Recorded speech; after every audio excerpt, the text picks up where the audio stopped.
Hello class, welcome to my YouTube channel exam pattern. तो बच्चों आज हम लोग डिस्कस करने वाले हैं गॉसेस थ्योरम यानी गॉसेस लॉ।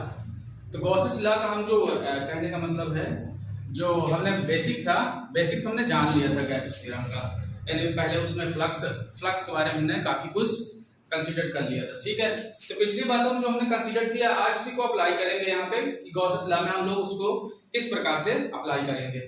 ठीक है ना। तो बच्चों आपको सबको समझना चाहिए और थोड़ा से try to understand for this. तो कहने का मतलब ये है कि अब हम लोग स्टार्ट करने जा रहे हैं। तो देखिए बच्चों, जैसे हमने बताया कि आपके गॉसियन पृष्ठ, आप इसकी इमेजिन कर लीजिए कि ये आपका गॉसियन पृष्ठ है। ठीक है ना, हम एक गॉसियन पृष्ठ की परिकल्पना करेंगे। ठीक है, और गॉसियन पृष्ठ कैसा होना चाहिए बच्चों हमारा? तो गॉसियन पृष्ठ हमारा होना चाहिए इनक्लोज्ड होना चाहिए। ये लिखा है ना, इनक्लोज्ड, पूरी तरह से इनक्लोज्ड होना चाहिए। ठीक है, गॉसियन पृष्ठ। तो गॉसियन पृष्ठ पूरी तरह से इनक्लोज होना चाहिए। गॉसियन पृष्ठ किसी भी प्रकार का हो सकता है, किसी भी शेप का हो सकता है।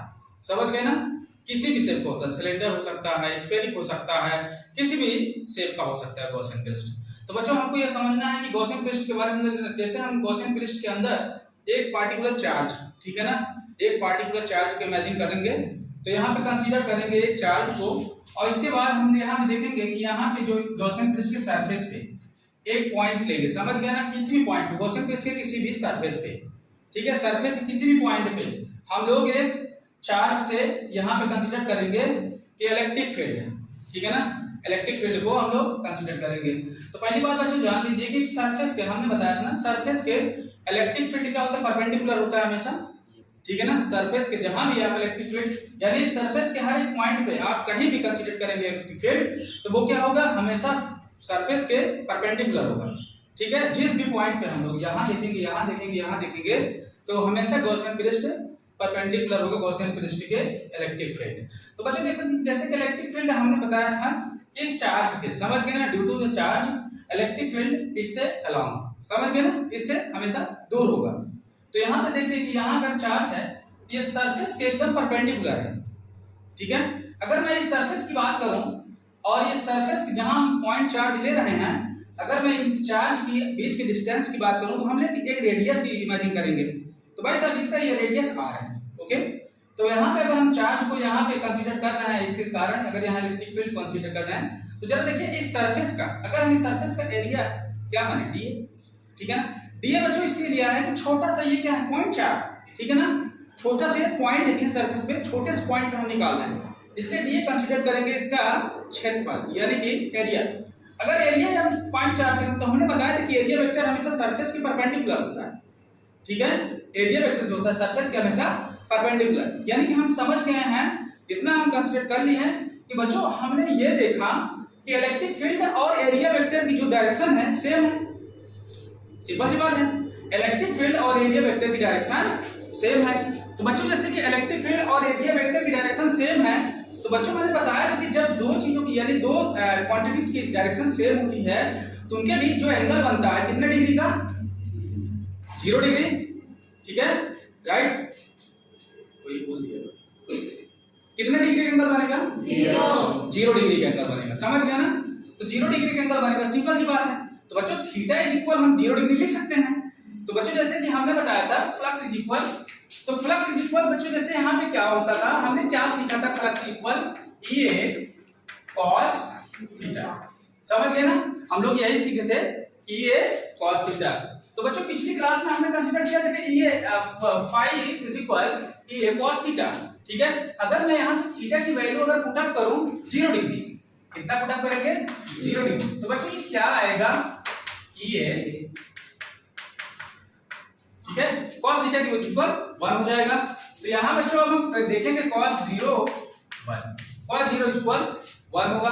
तो बच्चों यहाँ पे ये, अगर मैं एक छोटे से पॉइंट की बात करूं, एक छोटे से पॉइंट की बात करूं, तो बच्चों हमको ऐसा लिखना पड़ेगा, d इक्वल, समझ गए ना, d फाई ए। ओके, तो ये बात समझ में आ गई। ये सिर्फ किसके लिए है? हम इमेजिन कर रहे हैं कि एक पॉइंट के लिए, सरफेस के किसी पार्टिकुलर एक पॉइंट के लिए, समझ गए ना। ये जो फ्लक्स आया है ये सरफेस के किसी एक पार्टिकुलर पॉइंट के लिए है। ठीक है ना, तो बच्चों इसमें जैसे कि बहुत सारे पॉइंट बन सकते हैं। ठीक है ना, अगर गॉसियन क्रिस्टल सरफेस पे बहुत सारे पॉइंट बन सकते हैं, समझ गए ना। तो बहुत सारे पॉइंट पे हम इलेक्ट्रिक फील्ड इस तरह अगर फाइंड करने लगेंगे तो धीरे धीरे करके ये धीरे धीरे करके मतलब बहुत सारे फ्लक्स हो जाएंगे। इसका मतलब बच्चों हम कह सकते हैं कि हर एक पॉइंट पे इतने ढेर सारे फ्लक्स का मान हम ऐड करके तो दिक्कत हो जाएगी, थोड़ा सा प्रॉब्लम क्रिएट होगी। तो प्रॉब्लम ना क्रिएट हो इसके लिए हम क्या करते हैं, इंटीग्रेशन का यूज करते हैं, समझ गए ना। तो क्या हमने ये वाला फार्मूला कंसीडर किया था बच्चों, फाई इज इक्वल, बताओ ये वाला फार्मूला हमने कंसीडर किया था? ठीक है, बिल्कुल ये वाला फार्मूला कंसीडर किए थे। ठीक है बच्चों, तो ये वाला फार्मूला हमने कंसीडर किया था, एकदम सही बात है। तो बच्चों आज हमको प्रूफ क्या करना है, देख सकते हैं आप, हमको प्रूफ करना है। तो बच्चों हमको ये चीज प्रूफ करना है, phi is equal Q enclose surface का जो चार्ज है और अपॉन एप्सिलॉन नॉट, हमको ये चीज प्रूफ करना है। ठीक है, तो हमको ये चीज प्रूव करना है। तो बच्चों जैसे जान सकते हैं, इसका मतलब हम समझ गए हैं कि बच्चों जैसे इस सरफेस से जितना फ्लक्स पास होगा यानी वो किस पे डिपेंड करता है, क्यू इंक्लूड चार्ज पे डिपेंड करता है, समझ गए ना, इस पे डिपेंड करता है। तो हम लिख सकते हैं कि Q if phi is proportional directly proportional Q enclose charge. ठीक है, तो इंक्लोज चार्ज यानी कि सरफेस के डायरेक्टली प्रोपोर्शनल होगा। तो बच्चों हम ये बात समझ चुके हैं, तो थोड़ा सा हम इसको कंसीडर कर लेते हैं कि गॉसियन लॉ है क्या। चलिए आगे प्रूफ करते हैं डेरिवेशन को। तो बच्चों हमको क्या प्रूफ करना है, ये प्रूफ करना है, समझ गए ना। तो हम लोग प्रूफ, चलिए अगर किसी पॉइंट देखा जाए, किसी पार्टिकुलर पॉइंट से देखा जाए तो यहाँ पे सरफेस से पास होने वाला जो फ्लक्स है कितना आता है बच्चों, ये डी फाई इज इक्वल ये, समझ गए ना बात को। ये अगर मैं यहाँ टोटल पूरा सरफेस की बात करूं, ठीक है, टोटल फ्लक्स पास होने वाले पूरे सरफेस से टोटल फ्लक्स कितना पास होगा, तो हम टोटल की बात करेंगे। तो बच्चों हम लिखेंगे इस सरफेस से पास होने वाला total flux, total integration okay बच्चों, ये इतना समझ में आया। ठीक है, तो बच्चे आगे हम लिखेंगे इसको इस तरह से। अब बच्चों जरा देखेंगे हम लोग कि यहाँ पे जो टोटल, अगर हम इसे पार्टिकुलर पॉइंट चार्ज पे देखेंगे, पॉइंट यानी पॉइंट चार्ज चले, पार्टिकुलर पॉइंट पे देखेंगे तो हमको कितना मिलेगा, यानी फ्लक्स ई मिलेगा। ठीक है ना, अगर हम टोटल सरफेस से पूरा फ्लक्स देखेंगे तो हमको कितना मिलेगा, ये मिलेगा। अब बच्चों आप लोग तो इतना तो जानते ही हैं, ठीक है, तो हमको ये कंसीडर करना था। तो यहाँ पे जरा देखिए, क्या हम E इंटू ये क्या है बच्चों, डी, यानी सरफेस, टोटल सरफेस का, ये पूरा सरफेस का कितना एरिया है, समझ गए ना। ये स्फेरिक है इसलिए एरिया हम लोग क्या लेंगे बच्चों, तो यहां आप लिख लीजिए साइड में is equal 4 pi r square, यानी एरिया का, यानी कि किसी स्फीयर का जो एरिया है टोटल, ठीक है, टोटल सरफेस का जो एरिया है कितना आएगा, 4 पाई आर स्क्वायर। तो बच्चे बताइए यहाँ मैं क्या रख सकता हूँ, 4 पाई आर स्क्वायर, बताओ भाई, रख सकते हैं क्या, ठीक है, रख सकते हैं ना, यहाँ पे रख सकते हैं, ठीक है, तो यहाँ पे रख दिया बच्चों।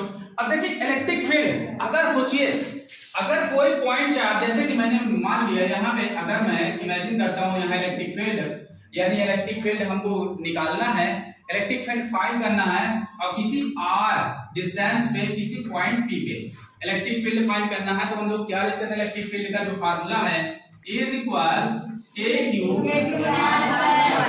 क्या बच्चों इसको लिखते थे, बता दो ना, लिखते थे हम लोग। तो बिल्कुल सही बात है कि अप्लाई दिस फार्मूला कहाँ पे, ये एंड दिस इक्वेशन, समझ गए ना।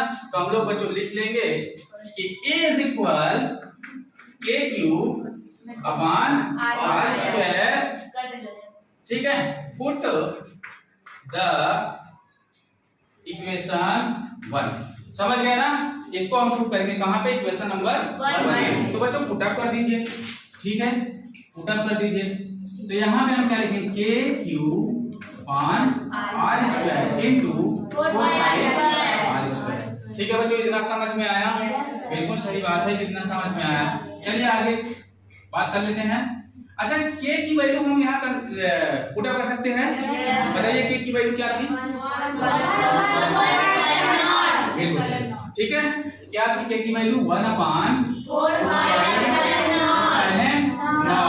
और यहाँ पे क्या हो जाएगा k/r² इंटू 4πr²। तो बच्चों देखिए क्या शॉर्ट इसको शॉर्ट करना है, क्या 4 cancel, r² cancel is equal क्या आने वाला है बच्चों, ठीक है।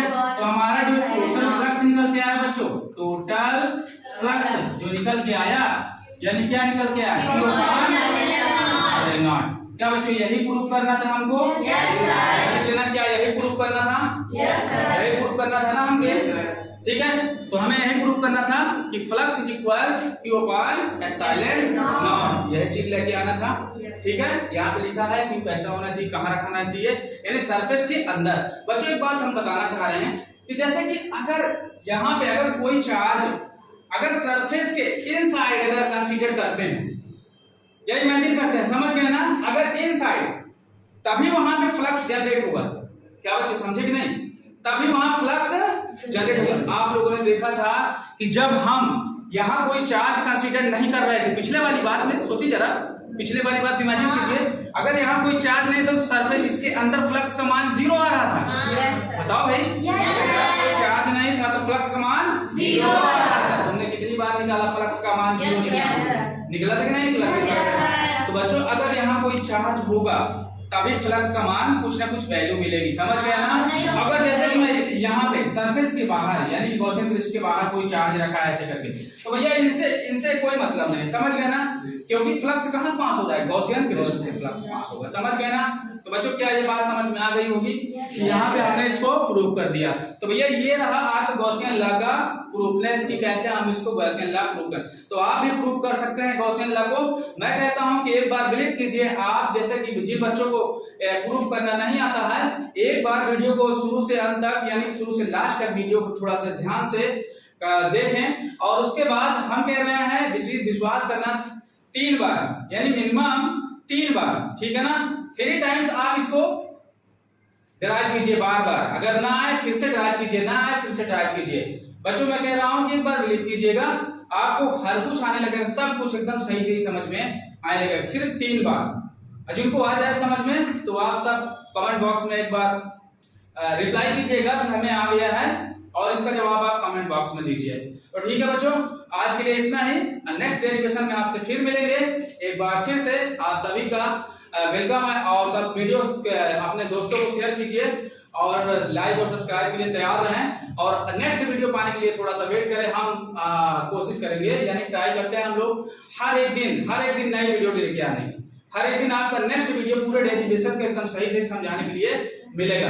तो आपसे मतलब आई होप कि आप लोग अपने दोस्तों को शेयर करेंगे ये वीडियो और दूर दूर तक अपने दोस्तों को जिनको नहीं आ रहा है या आप एक बार बोलिए और आपको यहाँ तक फिजिक्स का ऐसा ही डेरिवेशन बढ़िया डेरिवेशन और आसान तरीके से एकदम सिंपल तरीके से मिलते रहेंगे।